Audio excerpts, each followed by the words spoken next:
Full shading mode.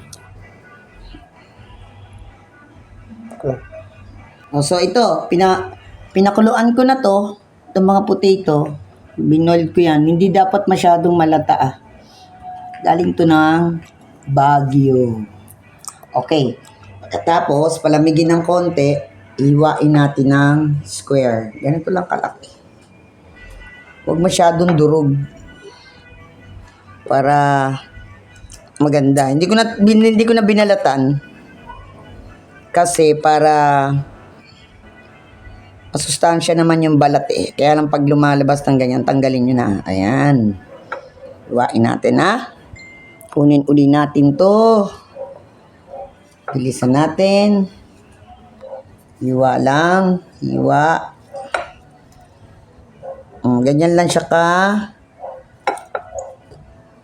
lambot. Ganyan. Pero pag natatanggal na yung balat, tanggalin nyo na. Ito. Lang.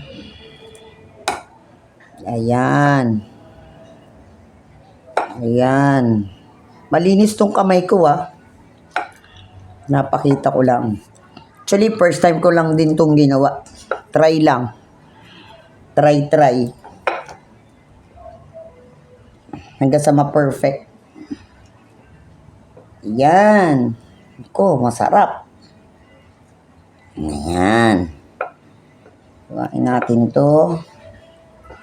Ayan. Malapit na. Ayan natin. Tatlo. Lagyan natin itong mga kalat.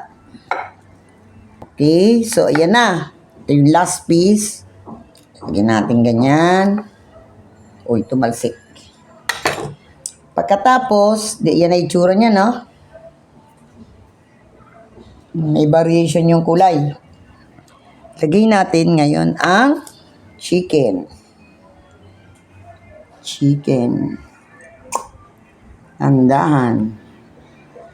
Dahan-dahan. Mekos-mekos. Tapos, saluin natin.